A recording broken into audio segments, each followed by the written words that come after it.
Episódio Flash. Presente envenenado.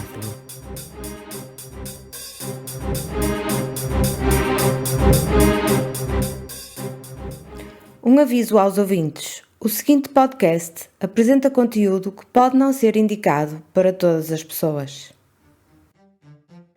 Uma bonita advogada de 31 anos que parece ter tudo para ser bem-sucedida é recebida de braços abertos por uma família que faz absolutamente tudo o que pode para agradar. Pouco depois da visita, a saúde das pessoas que a acolheram começa a piorar e, num piscar de olhos, 2 pessoas morrem. Quando o Serviço de Verificação de Óbitos é chamado a intervir, classifica a causa da morte como natural. Mas há quem não se fie e levante suspeitas. 2 membros da mesma família morrem com pouco tempo de intervalo? Ou se trata de uma tremenda coincidência, ou não há nada de natural nestes óbitos? As desconfianças começam a surgir. E no centro da polémica está a visitante que carrega a bisneta e a neta das vítimas. A polícia acredita que agiu por despeito e por vingança, sem motivos aparentes de ordem financeira ou patrimonial. Mas será que esta advogada elegante e sofisticada sacrificaria todo um futuro à sua frente por uma simples vingancinha michuruca, movida pelo seu orgulho ferido? Olá, eu sou a Isabel Formulista e esta é a Fórmula do Crime. Alô, alô, meu querido Brasil! Hoje o episódio sai diretamente das vossas páginas de jornal. Estou completamente colada a este caso que começa por ser igual a tantos outros. Uma história de família que acaba da pior maneira. Ou será que poderia ter sido pior? É isso que vamos tentar descobrir no episódio de hoje. Tudo se passa em Goiânia, um município brasileiro que é capital de Goiás. A título de referência, este estado fica no centro-oeste do país e a cerca de 210 km de Brasília, a capital do Brasil. Goiânia figura entre as cidades brasileiras com melhor índice de qualidade de vida e é o município com maior área verde por número de habitantes. Por isso, chamam-lhe frequentemente a capital verde do Brasil. No dia 17 de dezembro de 2023, uma família unida de Goiânia recebe de braços abertos a futura mãe do que virá a ser o mais novo rebento da família. Amanda chega à porta da residência e Leonardo Sênior, o futuro avô do bebê que Amanda carrega no ventre, recebe-a ainda no passeio com um grande abraço de boas-vindas. Sabem aquele abraço tipo urso que nos faz sentir em casa? Pois é, foi um abraço desses. O tempo está solarengo e o domingo promete ser recheado de bons momentos. A grávida parece radiante. Traz um lindo vestido branco comprido que condiz na perfeição com o seu estado de graça. O cabelo liso está apanhado apenas na parte superior, deixando o restante solto a cair sobre as costas. A sua pele alva completa a imagem de uma grávida que irradia pureza. A família sabe que aquela mulher se tem revelado tão meiga e carinhosa, daí a poucos meses lhes dará o presente mais precioso que poderiam pedir. Um novo bebê que chegará para enriquecer a sua descendência. Para evitar que a grávida carregue pesos, Leonardo Sênior apressa-se a pegar nos sacos de compras que ela traz na mão. Para além do que vai ser servido no pequeno almoço, Amanda comprou também uma orquídea para oferecer à mãe de Leonardo Sênior, Luzia, que é a matriarca da família e também futura bisavó do bebê que carrega no ventre. Nos últimos anos, Luzia tem sido um motivo de muita preocupação e cuidado por parte daquela família. A senhora, para além de já ter uma idade avançada, sofre de Alzheimer há cerca de 7 anos e já só se desloca com recurso a uma cadeira de rodas. Como é compreensível, toda a vida familiar gira um pouco em volta dela. Amanda sabe que a melhor forma de retribuir o afeto que tem sentido é manifestando que também se preocupa, e a paparica Luzia. Por isso, quis comprar uma flor para o demonstrar. Durante o pequeno almoço, eles conversam, partilham a refeição e até tiram uma outra fotografia para registar o momento. O convívio estende-se no tempo e, num piscar de olhos, passam quase 3 horas. Ao meio-dia, Amanda despede-se da família e sai. Dirige-se ao hotel onde estava hospedada, faz as malas e ruma a casa. Pela frente tem uma longa viagem até Itumbiara, a cidade onde reside e que fica a cerca de 2 ou 3 horas de distância. Mas as horas de viagem não a incomodam. Foi importante fazer aquela visita. Mas afinal de contas, quem é Amanda, esta grávida que se encontra no centro de toda a polémica? Amanda Partata Mortosa cresceu numa família de classe média alta e, muito embora não tivesse dificuldades económicas, a sua infância foi marcada por outro tipo de dificuldades. Infelizmente, a pequena Amanda enfrentou o trauma de ser rejeitada pelo pai, que, ao que parece, não terá sido uma figura presente na sua vida. Mas a avó chegou-se à frente e, juntamente com a mãe, criaram Amanda da melhor forma que puderam e sabiam. À medida que foi crescendo, Amanda tornou-se uma menina carente de afetos, que demonstrava sempre a necessidade de se sentir amada e importante. Exigia sempre muita atenção por parte de todas as pessoas que, de alguma forma, faziam parte da sua vida. Para além da insegurança emocional, Amanda demonstrava também ter uma relação conturbada com a sua imagem. Sentia-se muito insegura, principalmente devido aos quilos a mais que se foram acumulando na sua silhueta.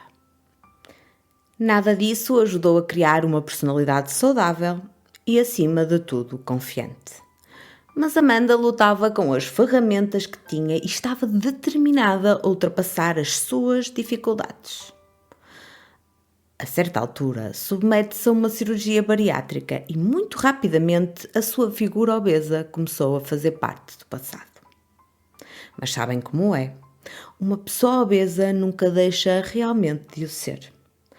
Pode até deixar de o parecer, mas a obesidade continua sempre lá, presente. À exceção de alguns casos, que podem ter outras origens, a obesidade e o vício de comer é, na verdade, uma forma que o cérebro encontra para escapar à realidade e aos problemas. É um género de mecanismo de compensação que, infelizmente, tende a agravar com o tempo. A pessoa come quando se sente triste, de forma a sentir conforto e recompensar a mente, evitando lidar e enfrentar os seus problemas.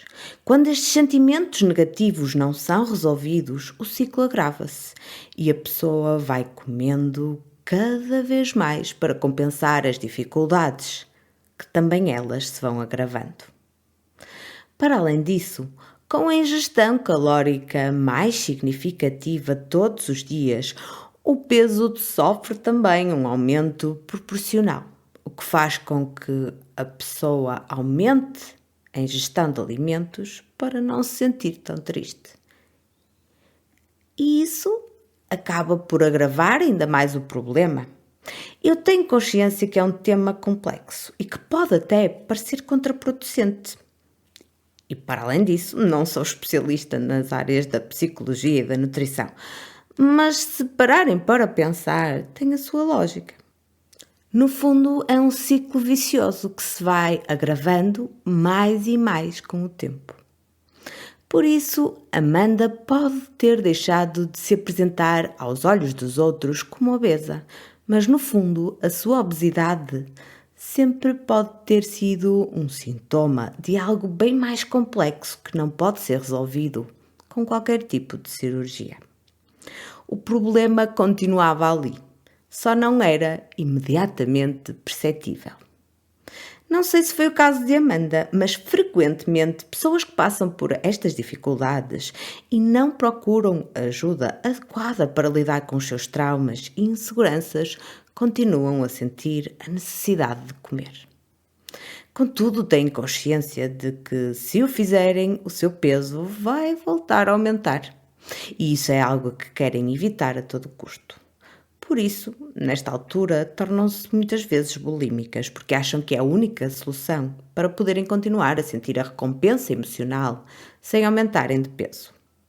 Claro que isso não é solução e só cria ainda mais problemas. Isso gera um saco sem fundo.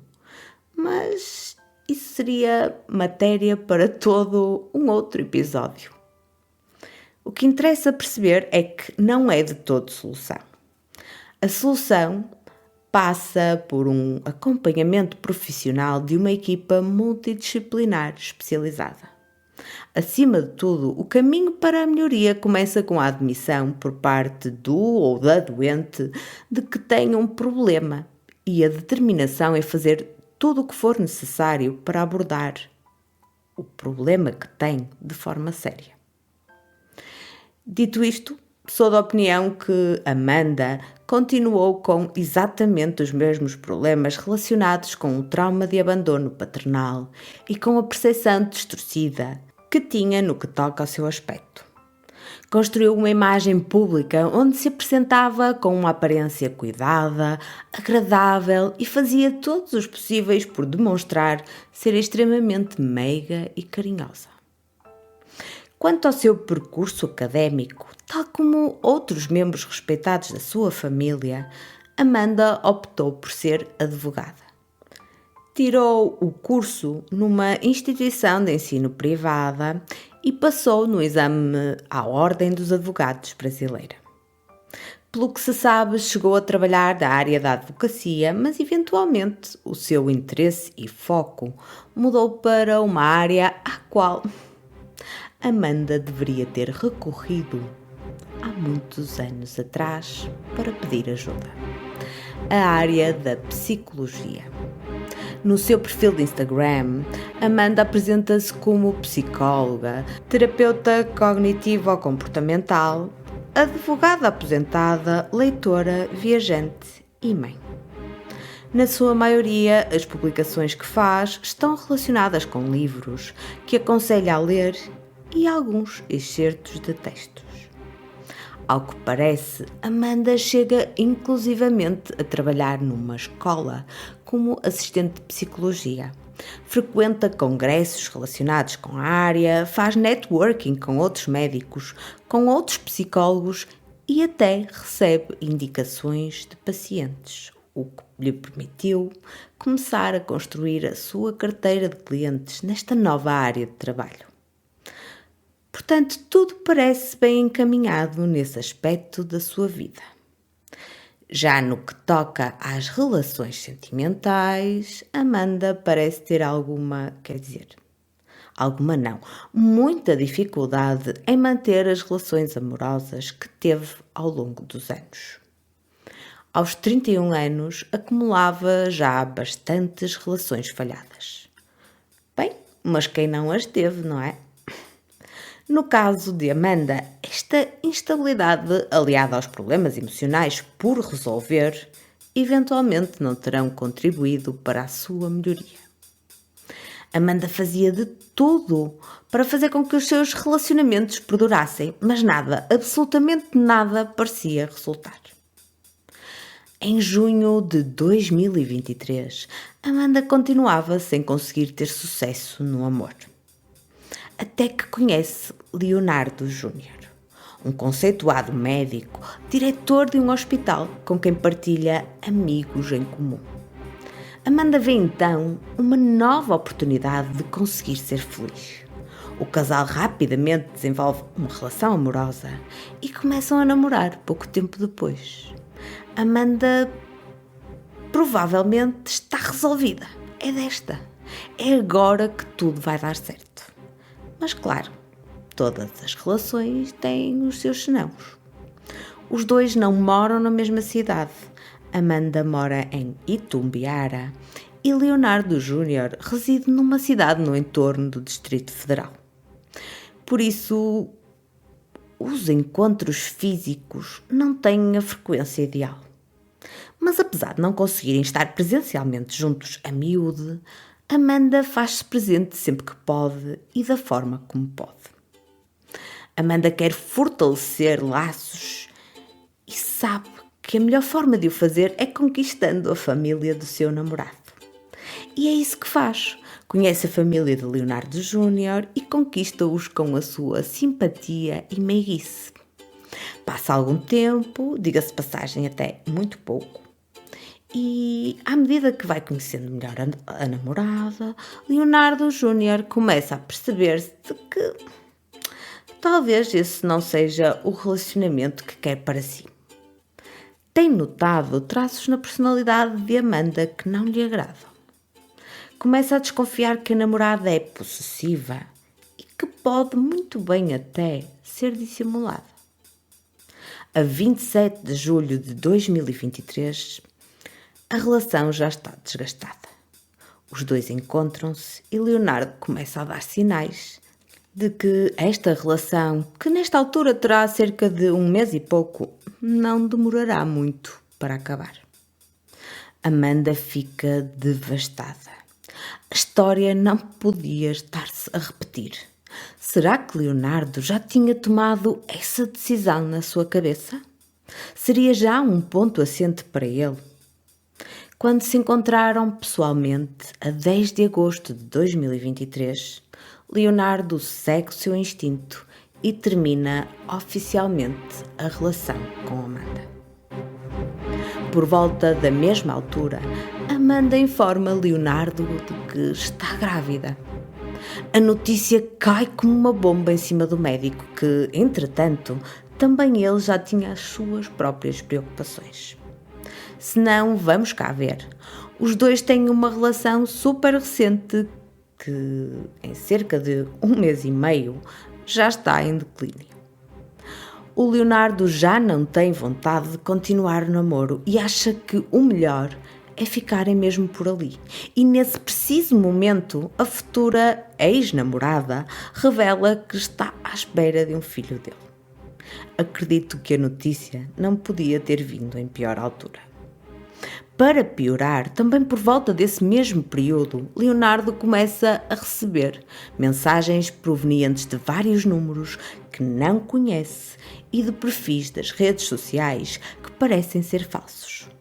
Recebe também chamadas. O conteúdo das mensagens e das chamadas é preocupante.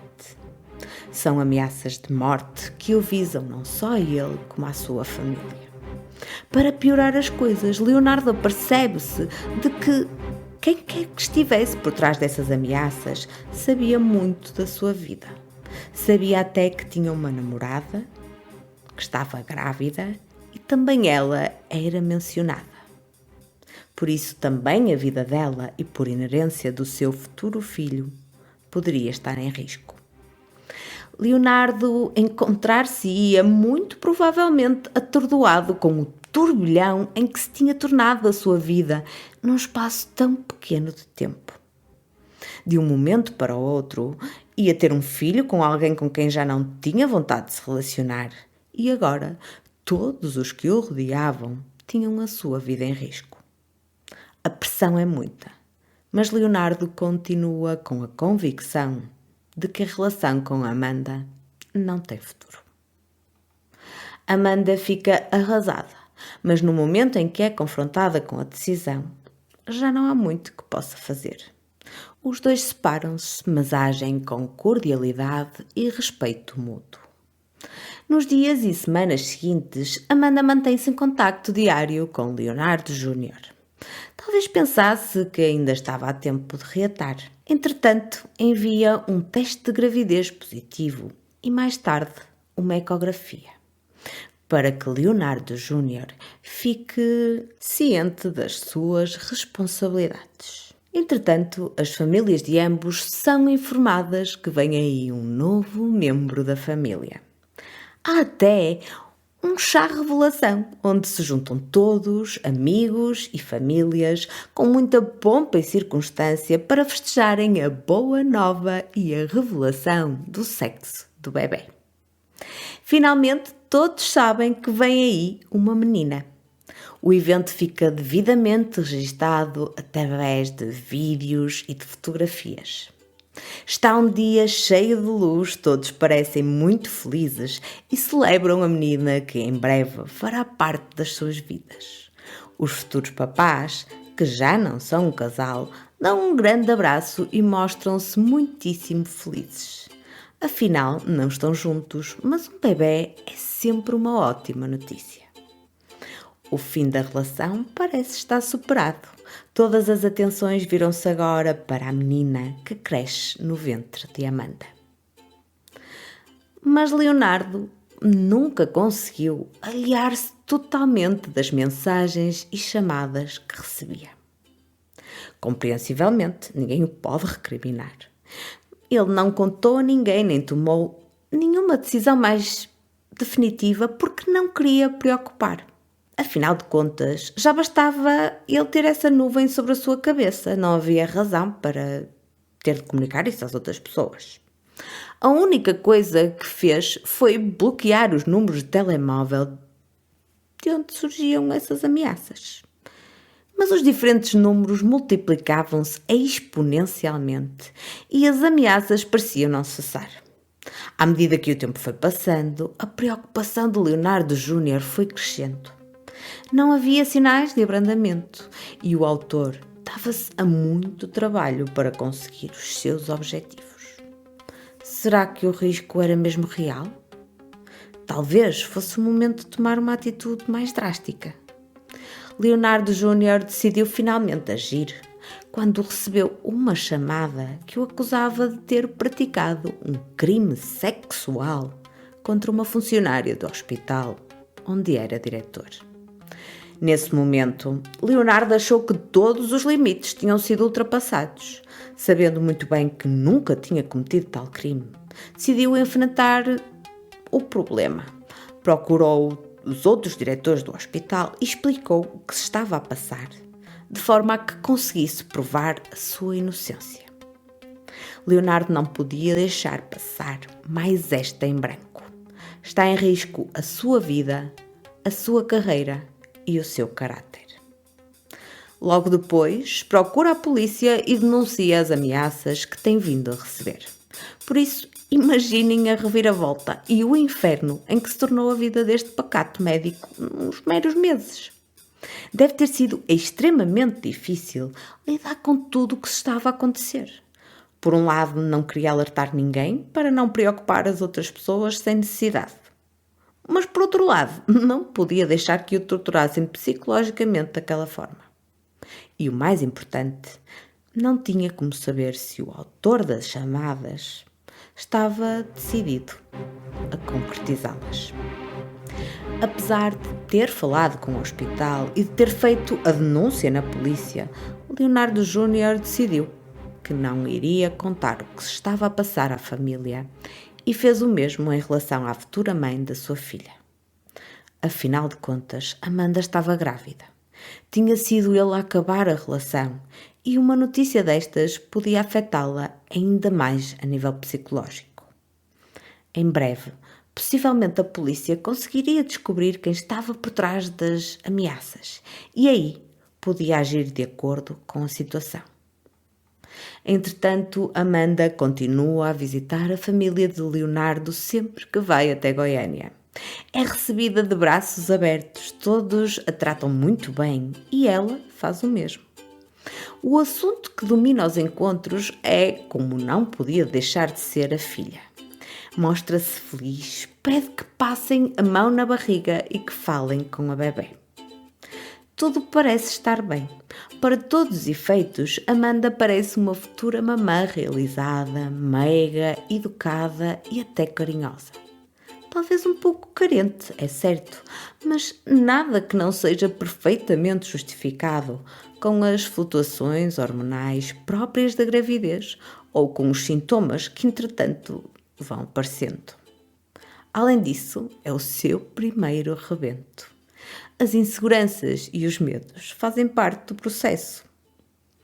Em novembro, Leonardo é informado que a polícia conseguiu identificar quem estava por trás das ameaças.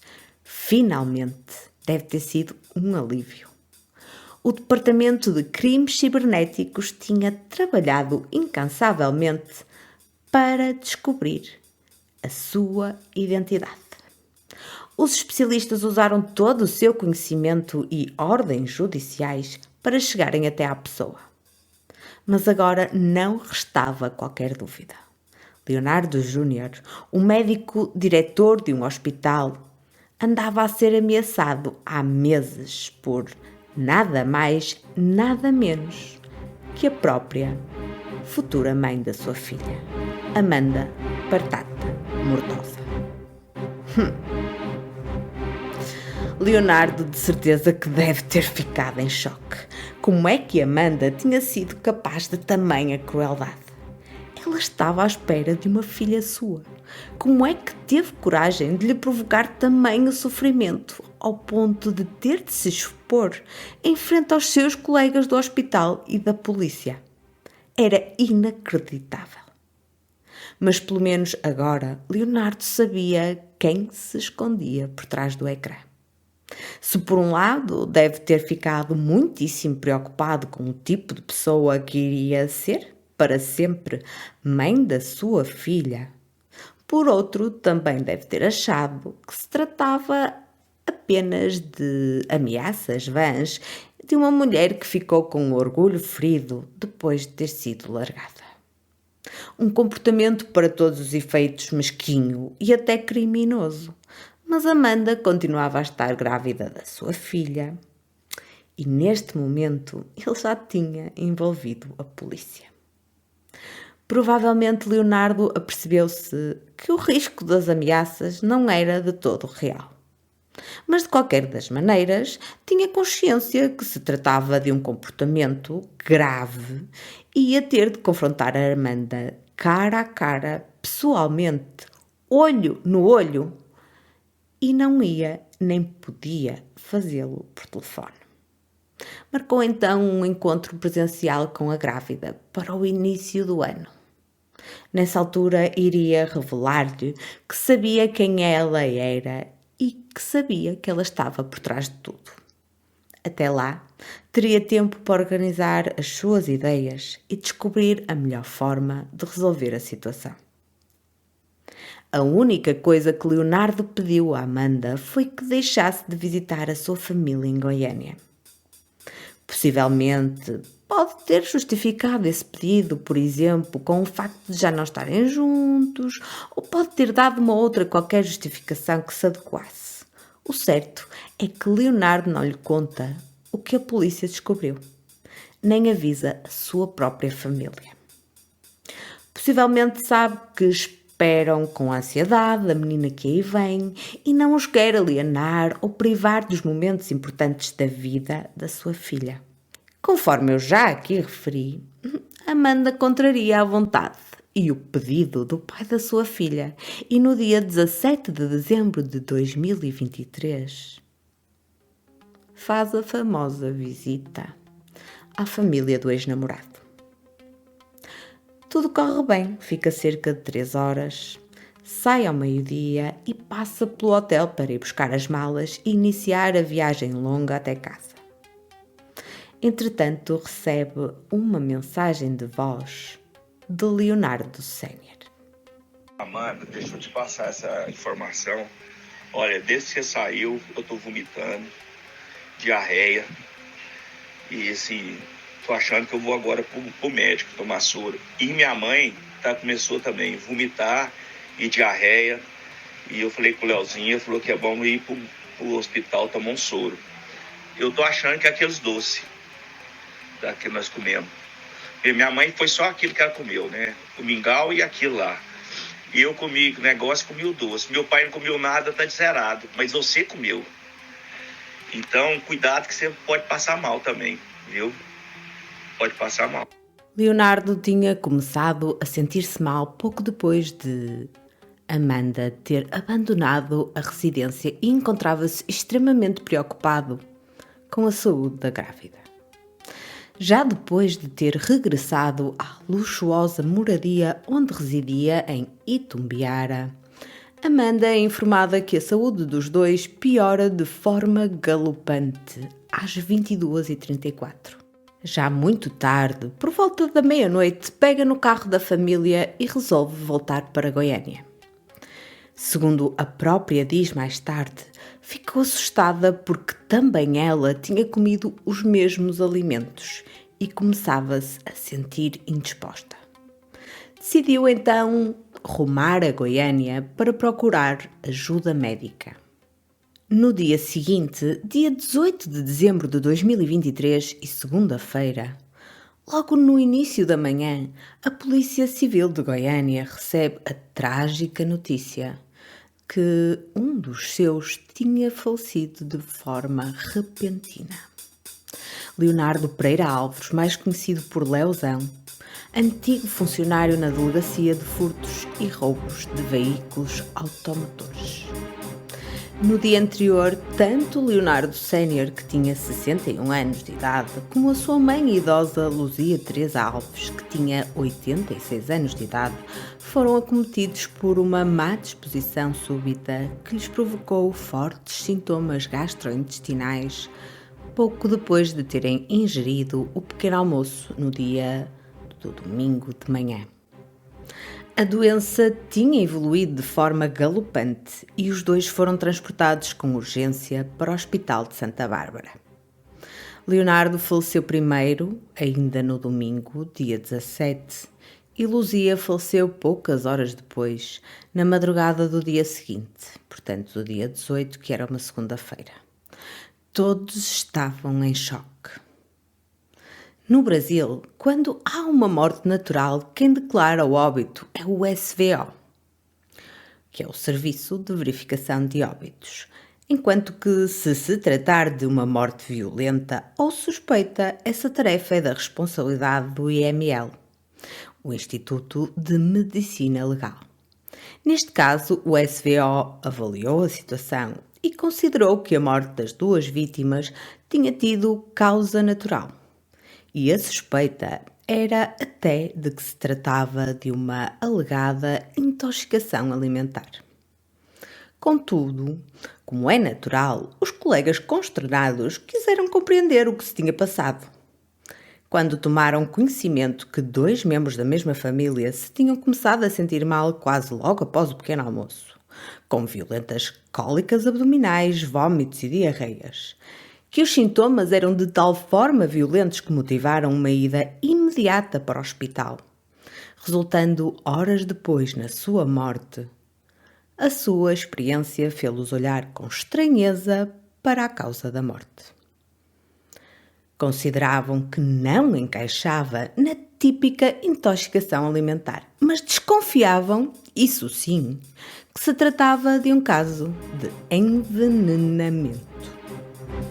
Segundo a perspectiva dos polícias preocupados, as intoxicações alimentares mais comuns são as de origem bacteriana e estas não causam mortes tão repentinas.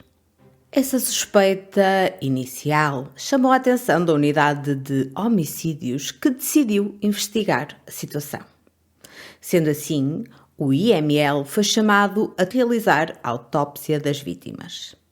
A unidade de homicídios ordenou também uma análise forense ao local, ou seja, à casa das vítimas onde se tinha passado o pequeno almoço.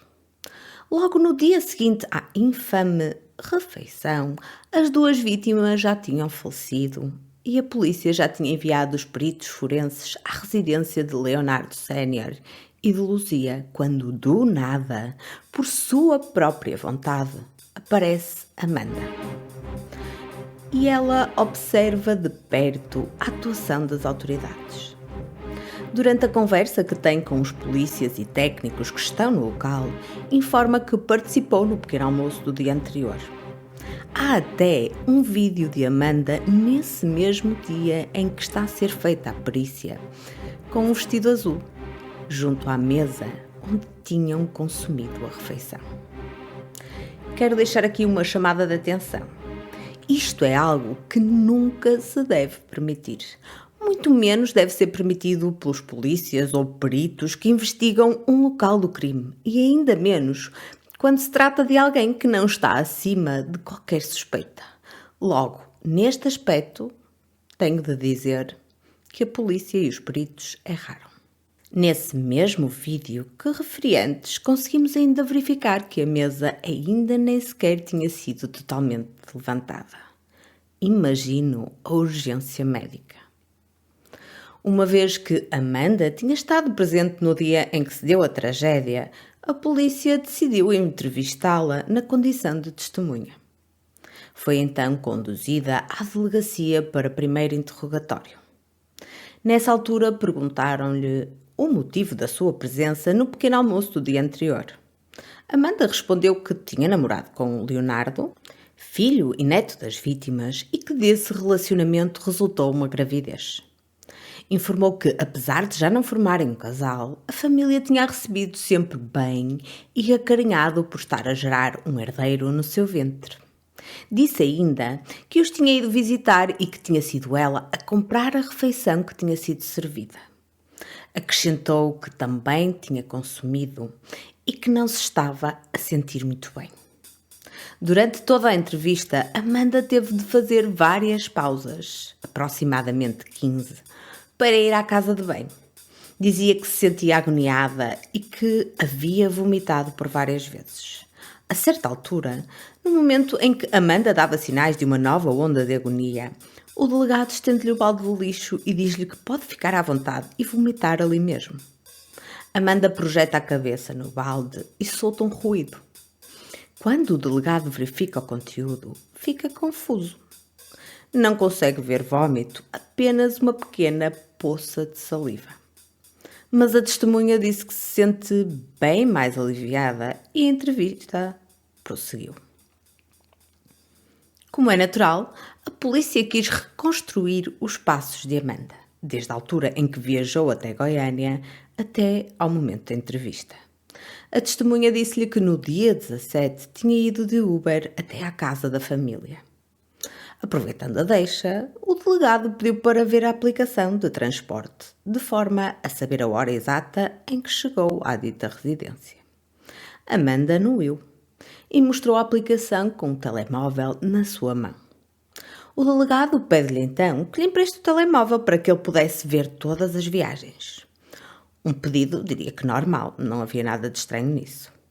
Na sequência da conversa corrida, o delegado tenta alcançar o dispositivo e é aí que o comportamento calmo e racional de Amanda sofre uma transformação abrupta. O desespero é palpável. Amanda responde que o delegado não tem o direito de pegar no seu telemóvel e bloqueia-o imediatamente. O delegado Carlos Alfama pergunta-lhe por que é que ficou tão nervosa e explica-lhe exatamente o que todos nós já conseguimos perceber. Diz-lhe que aquela atitude não a está a ajudar em nada e que nesse preciso momento passou de uma simples testemunha a suspeita. Este foi o momento da revelação. Aquele comportamento foi o motivo que fez com que todos os holofotes se virassem para Amanda Partata Mortosa. Nessa altura, como é aliás de lei, o delegado informa-a sobre os seus direitos e diz-lhe que tem o direito de permanecer em silêncio e em ter um advogado. Aí, a meiga e educada advogada, ou advogada aposentada como se auto-intitulava, coloca as suas garras de fora e revela que não vai continuar a prestar depoimento sem a presença de um advogado. Numa tentativa de auscultar a situação, e é preciso que se diga já na presença do seu advogado, O delegado explica-lhe que ela tem direito a ficar em silêncio, mas que se a sua atrapalhação se dever a alguma foto ou vídeo mais íntimo, que não quer que seja visto por vergonha, ele dá-lhe a oportunidade de apagar esses conteúdos em frente a uma investigadora mulher, de forma a evitar qualquer constrangimento. Deixa ainda bem claro que o seu foco é nas mortes e em tudo o que se possa relacionar com elas, nada mais. É interessante perceber o movimento inteligente do delegado, porque com esta atitude consegue apalpar terreno e perceber se a relutância em colaborar está diretamente relacionada com as mortes ou se poderá dever a uma qualquer outra razão. Mas Amanda não cede. Afirma terminantemente que não vai desbloquear o telemóvel em situação alguma, mesmo tendo-lhe sido oferecida essa possibilidade. Nesse momento, Amanda Partata Mortosa acaba de pregar mais um prego no seu caixão. O caldo está entornado. Se as desconfianças já existiam, agora tornam-se em certezas. Amanda estava a querer esconder alguma coisa. Não havia dúvidas. Na mesma manhã em que começa a investigação, a polícia já tem um forte suspeito. E que suspeito! A convicção estava formada. Amanda tinha acabado de negar acesso a informações que, se não tivesse nada a esconder, a poderiam ter inocentado. O caso estava escancarado, só faltava arranjar provas que o apoiassem. Nesse dia, porém, Amanda é livre de abandonar a delegacia. Mesmo assim, e apesar de todos os sinais, as autoridades sabem que é importante manter o foco e não estreitar a investigação ao primeiro sinal. Por isso, analisam outras vias de investigação, chamam testemunhas e acionam várias diligências. A suspeita inicial de intoxicação alimentar consegue ser rapidamente descartada. Leonardo Júnior, quando chamado, coopera totalmente, mostra-se absolutamente destroçado e entrega imediatamente o telemóvel, fornecendo todos os códigos solicitados pelas autoridades. Eliminada a hipótese de intoxicação, tinham de perceber quem poderia ter motivo para fazer mal àquela família. O primeiro passo era saber se alguém tinha sido ameaçado, se tinham algum tipo de quesilha ou confronto que justificasse tamanha represália. Não havia nada do género em relação a quase todos os membros da família mais chegada, exceto, como nós já bem sabemos, em relação ao Leonardo mais novo. Leonardo Júnior estava a receber ameaças desde o fim de julho de 2023, como nós já vimos. E a polícia não só já tinha conhecimento disso, como a unidade cibernética já sabia que Amanda era a responsável. Entre essas ameaças, a polícia revelou até uma que vos vou ler a seguir. Depois não adianta chorar sobre o sangue deles, não. Vai ver o que vão fazer com a sua namorada e filho nesse final de semana. Você foi avisado. Imagino o desespero e a violência psicológica que estas mensagens não terão causado. São verdadeiramente aterrorizantes.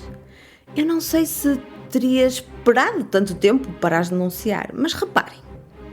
Amanda cuidadosamente ameaça-se a ela própria e ao bebê. Isto é uma jogada calculada e inteligente. Com uma só mensagem, pretende alcançar 2 objetivos. Primeiro, retira possíveis suspeitas que possam recair sobre si.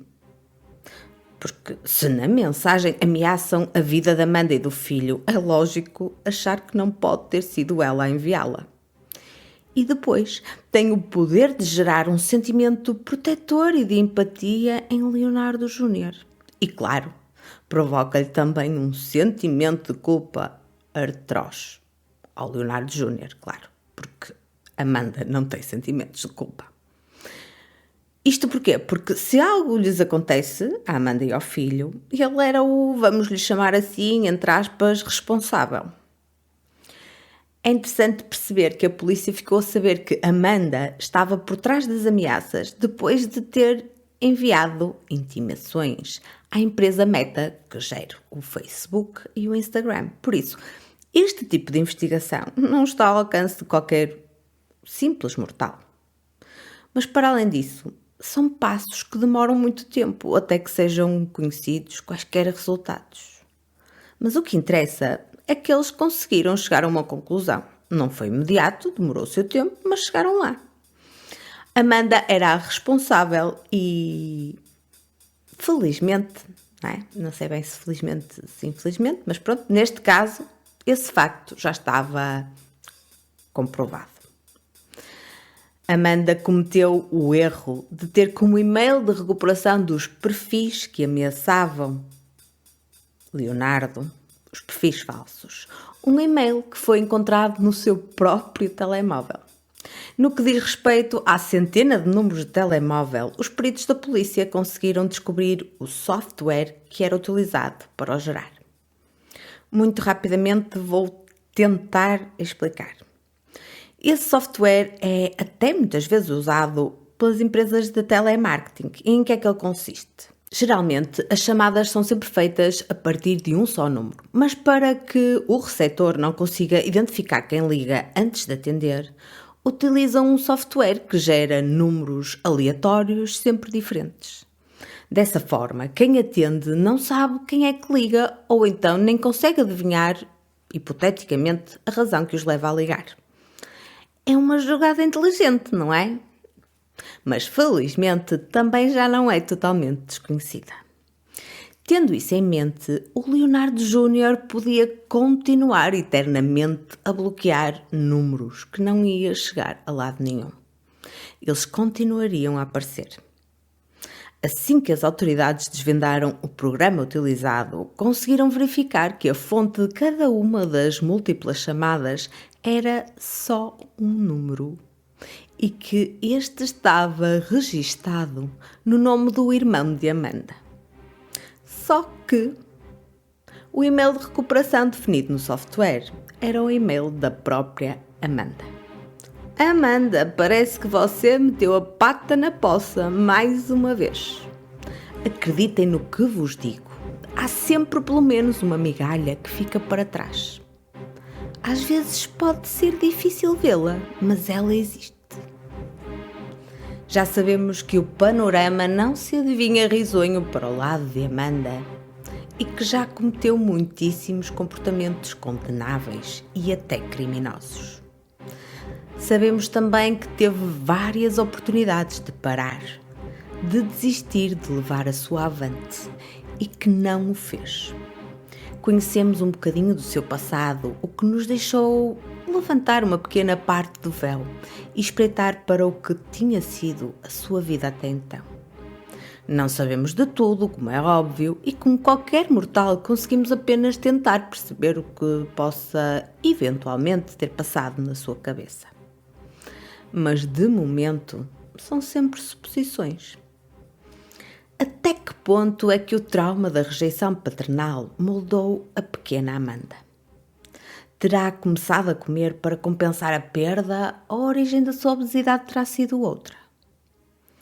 Como usual, não param de aparecer perguntas às quais podemos apenas sugerir respostas. Mas, como sempre na vida, a melhor forma de compreender o outro é colocando-nos no seu lugar. É certo que, felizmente, muitos de nós, espero eu que a maioria, tomariam decisões muito diferentes. Mas aqui e ali há com toda certeza um ou outro comportamento que conseguimos, pelo menos em parte, entender. Mesmo assim, tendo em conta o que já aqui foi revelado, acham que Amanda Patata Mortosa seria capaz de cometer tamanha atrocidade?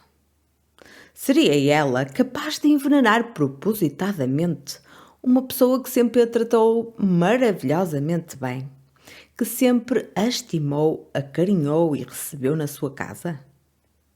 Seria ela capaz de assassinar uma idosa dependente e inocente, o que teria a ganhar?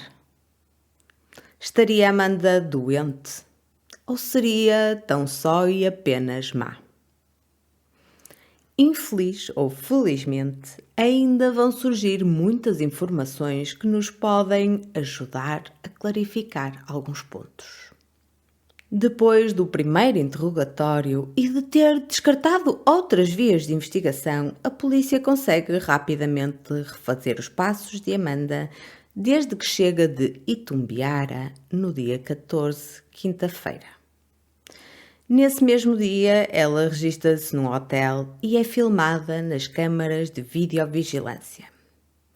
Esta viagem já se encontrava planeada e, inclusivamente, ela já tinha avisado a família do seu ex-namorado que ia estar em Goiânia entre a quinta-feira e o domingo e que pretendia, num desses dias, visitá-los. No dia seguinte, dia 15 e sexta-feira, sai do quarto para ir até ao ginásio do hotel. E, nota importante, a essa mesma hora envia ao Leonardo Júnior uma mensagem a avisar que se estava a sentir mal e a sangrar. Vaginalmente, claro. E que por isso ia ficar na cama o dia todo a repousar. E lembrem-se disto. É aqui que Amanda planta a primeira semente de uma parte importante do seu plano. Bom, ela tanto não se está a sentir mal, como também não deveria estar a sangrar. Se decidiu ir ao ginásio, penso que deve estar de perfeita saúde. Às 9 da manhã, abandona o hotel e diz a Leonardo Júnior que vai a uma consulta relacionada com a gravidez. Volta a entrar às 12h50. Às 16, sai novamente, vai às compras, onde gasta cerca de 600 euros. Penso eu que à volta de 3.000 reais em roupa. Definitivamente não estava mal, não.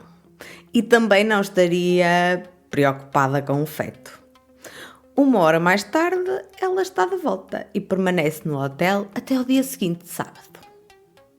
No dia 16, o sábado, e que foi também o dia anterior ao crime, sai às 9 da manhã e, mais uma vez, informa Leonardo Júnior que vai a uma outra consulta médica. Retorna ao hotel às 11h21. Ainda nesse mesmo dia, recebe uma caixa de cartão que lhe chega às mãos através de uma transportadora. É apanhada na câmara de videovigilância, com a caixa de cartão na mão. A sua atitude demonstra até um certo entusiasmo nesse momento. No dia do crime, domingo e dia 17, acorda cedo. Vai até ao mercado das redondezas, onde compra vários itens.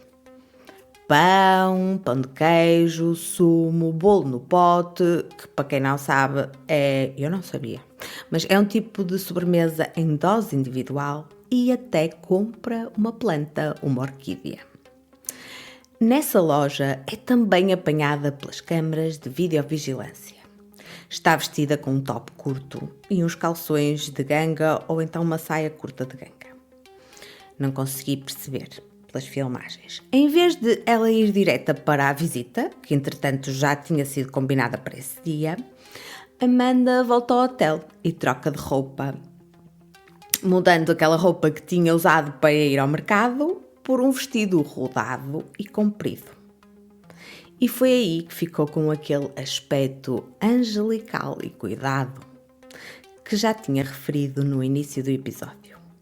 Amanda sai do hotel com as compras que tinha feito, apanha um Uber e a sua chegada à casa da família é também ela registada nas câmaras de videovigilância.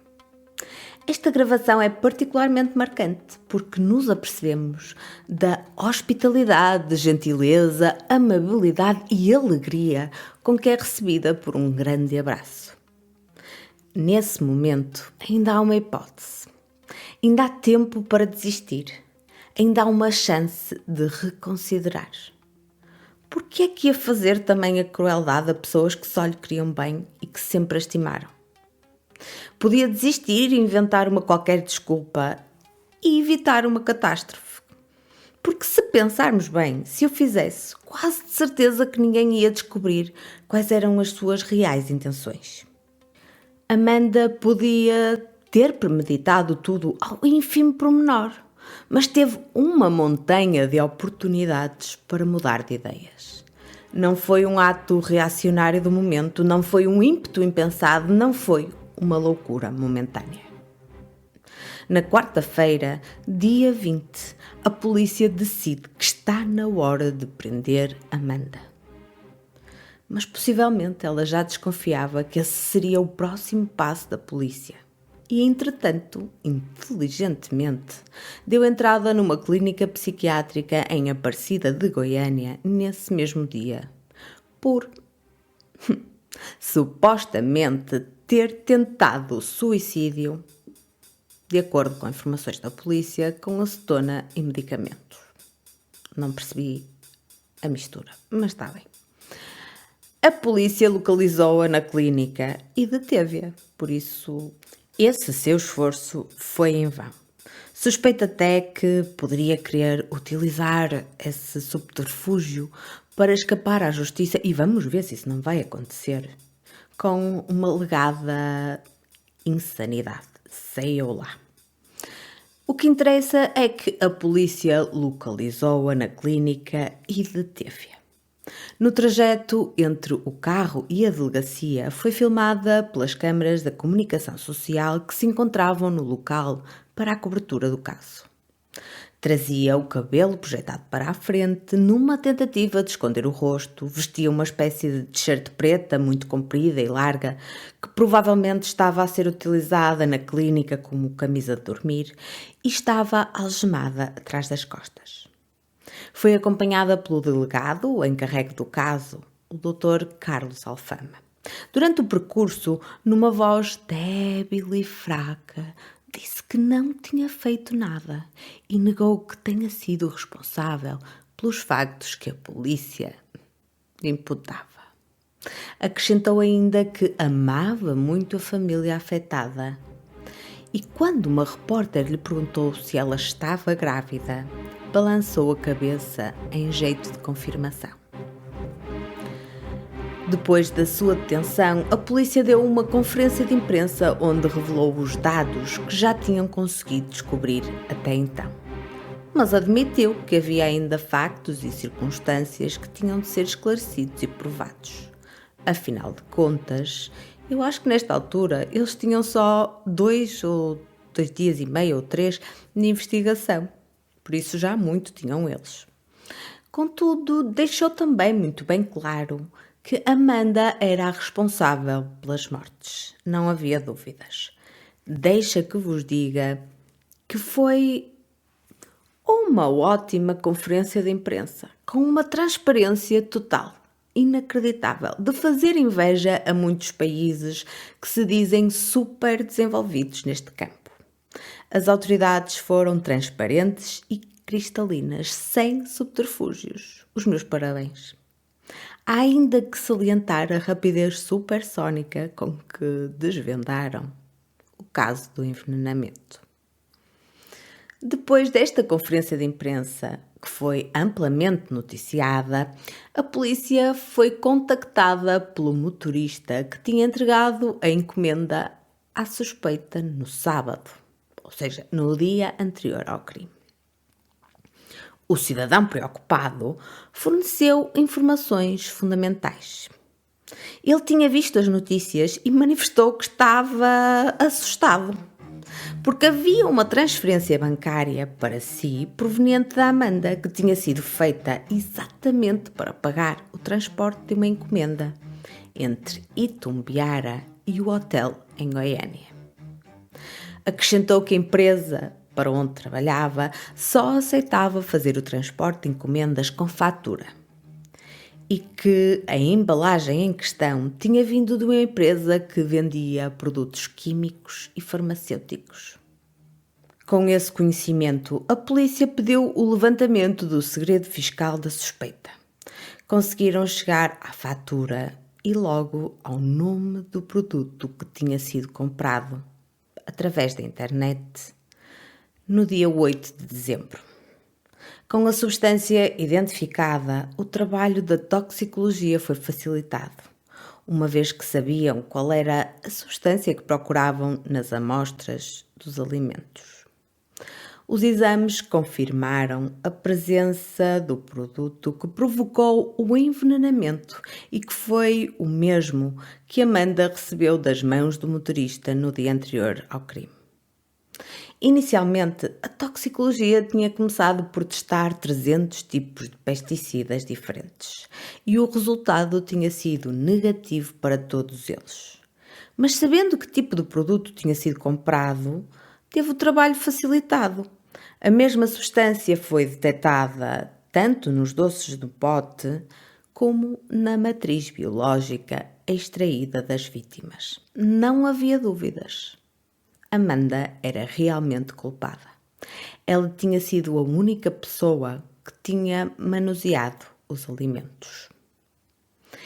Entretanto, a detida passou por uma audiência de custódia que ficou gravada.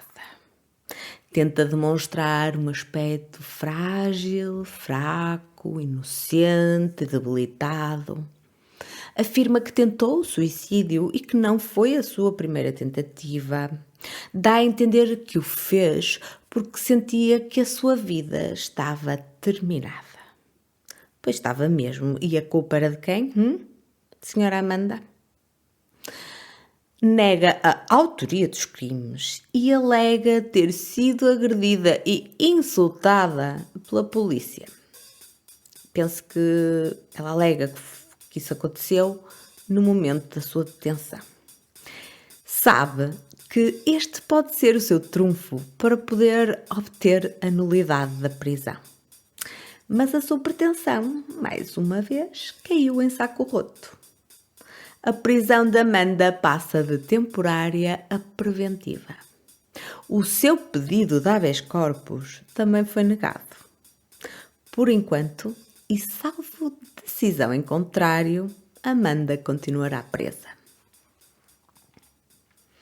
Neste momento, já sabemos que Amanda foi efetivamente a responsável. Teve os meios e a oportunidade para cometer o crime. Mas qual terá sido exatamente o seu objetivo? Qual era o móvel do crime? Onde é que ela pretendia chegar? Se mergulharmos nas mensagens enviadas por Amanda a Leonardo Júnior, uma delas parece ser reveladora. No dia 8 de dezembro, se bem se recordam, o mesmo dia em que a compra do veneno é feita, Amanda pergunta: qual é o seu maior medo hoje? O ex-namorado responde-lhe: o mesmo que qualquer ateu. Adoro viver.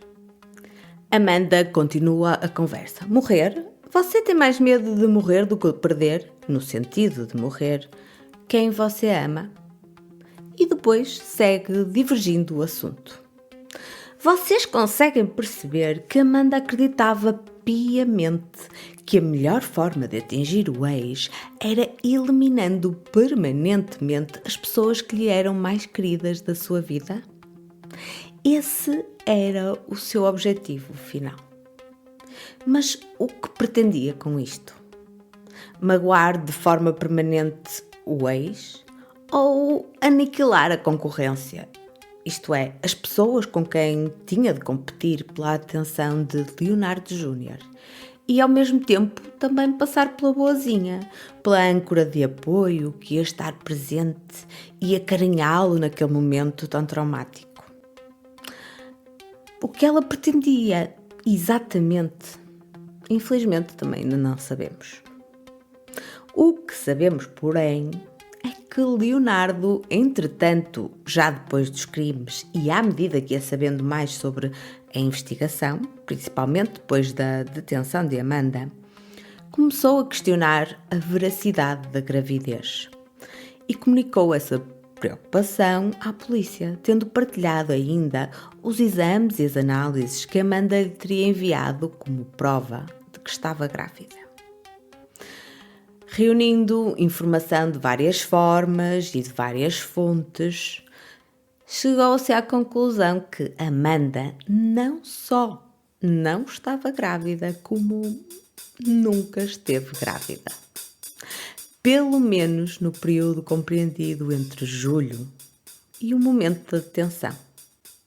Na casa da suspeita, a polícia conseguiu recuperar um exame de gravidez, um beta-HCG, que tinha dado negativo a 14/8.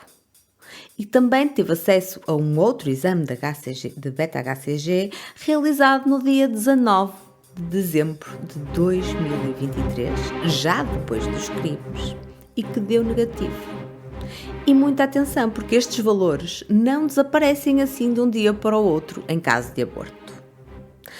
Mas lembram-se de vos ter referido que Amanda tinha começado a colocar a primeira semente do que mais tarde viria a ser um plano maior, quando mandou mensagem ao Leonardo Júnior, quando estava no hotel em Goiânia, a dizer que se estava a sentir mal e que tinha sangrado? Exatamente à mesma hora que tinha ido para o ginásio? Aí está. Amanda estava a preparar terreno para forjar um aborto. Nessa altura, supostamente, ela já estaria no 4º mês e a barriga tinha de começar a crescer. E neste caso, isso não ia acontecer, definitivamente. Lembram-se também que tinha passado pelo hotel entre a ida ao mercado e a visita para o pequeno almoço? Na videovigilância do mercado é perfeitamente visível que a sua silhueta não se assemelha em nada à de uma grávida. É certo que há pessoas que não aparentam, mas enfim. Neste caso, ela está com um top curto que mostra a barriga. A ida ao hotel serviu por isso para trocar as roupas justas, que iriam certamente denunciar a sua mentira, por um vestido largo e mais adequado a uma futura mamã. Esta paragem poderá ter servido, e quase de certeza que serviu, para envenenar os bolos no pote. Muito embora não haja certeza absoluta de que não o tenha feito na casa de Leonardo Sénior. Mas é pouco provável. Entretanto, a polícia conseguiu descobrir também que Amanda já não era nova nestas andanças. Ela já tinha aplicado o mesmo golpe a outros namorados. Salvo erro, a polícia conseguiu descobrir pelo menos 5. Fingia estar grávida para ter toda a atenção e para receber apoio financeiro. Há até um caso que foi denunciado formalmente por um ex-namorado de Amanda que relata que ela teria usado uma gravidez para o chantagear a reatar a relação, a fazer pagamentos de diversas despesas e que, no fim, desapareceu, sem que a gravidez tivesse sido levada até ao fim. O que fica aqui bem patente é que provavelmente se tratou de mais uma falsa gravidez que a suspeita usou para tirar proveitos. Isso demonstra um padrão de comportamento e de conduta que se repete. No entanto, ela nunca tinha chegado a níveis tão extremos. Desta vez, Amanda foi até ao fim, na escala da crueldade. Para além disso, Amanda tem registros criminais em vários estados brasileiros. No Rio de Janeiro e em Pernambuco, por exemplo, há uma acusação de fraude. Pelo menos uma pessoa tinha comprado bilhetes para um evento, ela recebeu o pagamento e não enviou o dito bilhete nem devolveu o dinheiro. Este, aliás, parece ser um outro golpe que aplicava com frequência. E, finalmente, há um registro criminal em Goiás. E este sim, é muito preocupante. Lembram-se de vos ter dito que Amanda se apresentava como psicóloga, que frequentava congressos médicos e de psiquiatria e até recebia indicações de outros profissionais? Disse-vos também que chegou a trabalhar numa escola como assistente de psicologia. Pois é, Amanda enganou toda a gente bonitinho. Não só não está habilitada a exercer, por não estar inscrita na ordem, por isso exercia a profissão ilegalmente, como há um processo que se relaciona com o cargo que ocupava nessa escola e que envolve crimes sexuais contra criança e adolescente. Essa mulher realmente tem muito que se lhe diga. Aquela expressão plácida de quem não faz mal a uma mosca. É afinal um lobo com pele de cordeiro. E que lobo este? Já repararam que esta era a pessoa que atendia pacientes que a procuravam para receber ajuda de forma a ultrapassar os seus traumas e os seus problemas? Que tipo de terapia é que ela seria capaz de prestar? Será que, se divertia a explorar e manipular as vulnerabilidades de quem a procurava? É que a este ponto nós já sabemos que tudo é possível vindo daquela mulher. Sabemos também que uma destas pessoas que a procuravam porque precisavam de ajuda estava grávida e que Amanda teve acesso aos seus exames. E a pergunta que resta é: será que ela usou esses exames para os enviar a Leonardo Júnior? É uma boa questão. Para Leonardo e a sua família, estas são notícias devastadoras. Uma só pessoa conseguiu destruir as suas vidas em poucos meses. Um mau encontro, uma má decisão. Foi tudo quanto bastou. Temos mesmo de ter muita sorte na nossa vida e nos nossos encontros. Leonardo e a sua família sempre trataram Amanda bem. Nunca tiveram um gesto ou uma palavra incorreta e, no entanto, foi este o resultado. Quero deixar também uma palavra de empatia para a família de Amanda. Nestas alturas, poucos são os que conseguem expressar alguma empatia nesse sentido. A família de Amanda também é um bocadinho vítima. Criaram alguém que mais tarde demonstrou ser um verdadeiro monstro. Dedicaram-lhe toda a atenção e carinho. Os membros desta família são, na sua maioria, pessoas respeitadas e reconhecidas que em nada contribuíram para este desfecho e que com certeza nunca pensaram que Amanda seria capaz de tais atos. Apesar de ter sentido a rejeição paterna, Amanda cresceu numa família estruturada, segura e cuidadosa. A nível financeiro, nunca lhe faltou nada. Aliás, o seu roupeiro, no momento em que foi detida, estava cheio de roupas e de malas de marca.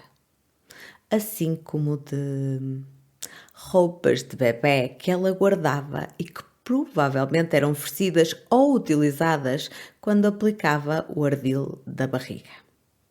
Enfim, esta mulher não tem limites. Para além disso, também tinha uma assistente pessoal, que foi a pessoa que recebeu a encomenda na sua casa em Itumbiara. Portanto, já vemos que Amanda não tinha de todo qualquer tipo de dificuldade financeira. Bem, este episódio já vai ficando longo, mas para terminar, ao contrário do que nos mostram as estatísticas, este crime foi cometido por uma mulher. Uma mulher vil, cruel e, acima de tudo, dissimulada. Enganou tudo e todos e, pelo caminho, deixou um rastro de destruição. Não sabemos exatamente em que dia começou a planear o crime. Terá sido entre 27 de julho e 8 de dezembro, mas sabemos que a 8 de dezembro ela já tinha tudo, tintim por tintim, assente na sua cabeça. De pequenos crimes de chantagem emocional e financeira, Amanda passou a praticar fraude e finalmente escalou a escala do crime, chegando ao seu topo. Cometeu homicídio. Não foi apenas um. Foram 2, mas poderiam ter sido muito mais. Naquele dia, Amanda não sabia quem poderia estar na casa de Goiânia. A única certeza que tinha era que Leonardo Júnior não estaria presente. Com certeza estaria Leonardo Sénior e os seus pais, mas poderiam estar também os outros filhos de Leonardo ou outros amigos de família a fazer visita. Afinal, era um domingo solarengo, o dia ideal para procurar o convívio. O pai de Leonardo Sénior escapou. Ironicamente, graças a uma doença debilitante. Isto porque João, assim se chamava o idoso com mais de 80 anos, é diabético e por isso não quis comer o que Amanda trouxe. Mais tarde, a polícia descobriu também que Amanda tinha oferecido os doces ao irmão de Leonardo Sénior, que gentilmente declinou a oferta porque não quis estragar o apetite para o almoço. Ai, que sorte! Por isso sim, poderia ter sido bem pior. Mas foi mal que chega. E muito embora as estatísticas nos indiquem que a maioria dos crimes violentos são cometidos por homens, diz-nos também que quando uma mulher decide matar, o seu método preferido é o envenenamento. E é aqui que Amanda se enquadra nas estatísticas. O envenenamento é um método premeditado, estudado e desenhado, onde a dissimulação é um fator fundamental para que tenha sucesso. Amanda entendia e cumpriu isso na perfeição. Não só nos meses que antecederam aos crimes, como muito provavelmente o fez durante toda a sua vida. Isto dá que pensar. Entretanto, a polícia conseguiu uma ordem judicial para poder aceder ao conteúdo do telemóvel de Amanda. Esse acesso é recente, mas já lhes foi possível perceber que Amanda pesquisou o nome do veneno usado, mas pesquisou também outros. Tentou saber que substâncias passariam despercebidas nas autópsias e quais seriam as mais eficazes. E já agora, por curiosidade, se logo ali no primeiro interrogatório tivesse entregado o telemóvel às autoridades, o crime tinha sido imediatamente descoberto. No fim de contas, o seu esforço foi em vão, porque pode demorar, mas a justiça não pode falhar. A fórmula do crime de Amanda foi a dissimulação e o envenenamento, que no final acabou por ser revelado em apenas 12 dias de uma ótima investigação policial. Os meus parabéns à postura, dedicação e transparência que a Polícia Civil de Goiás e os seus associados manifestaram em relação a todo este caso, desde o início até ao fim. Desejo ardentemente que o tribunal determine uma pena adequada e que a família das vítimas sinta que foi feita justiça. Amanda continua a negar que seja culpada. Vai ter de responder por 2 crimes de homicídio qualificado em relação a Luzia e a Leonardo Sénior e a 2 tentativas de homicídio, que são referentes ao avô e ao tio do ex-namorado. Amanda Partata Mortosa. Se tudo correr bem, estaremos cá para saber o teu destino.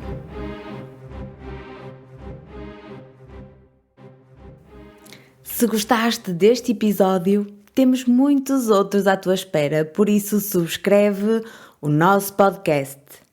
Faz-nos uma análise, deixa-nos um comentário, faz-nos uma review, dá-nos sugestões participa, comunica e, acima de tudo, fica a pertencer à nossa comunidade formulista. Porque todos os crimes têm a sua fórmula e nós estamos cá para perceber qual é. Até ao próximo episódio! Esta foi uma produção de Fórmula do Crime, a equipa que te traz os crimes reais em português.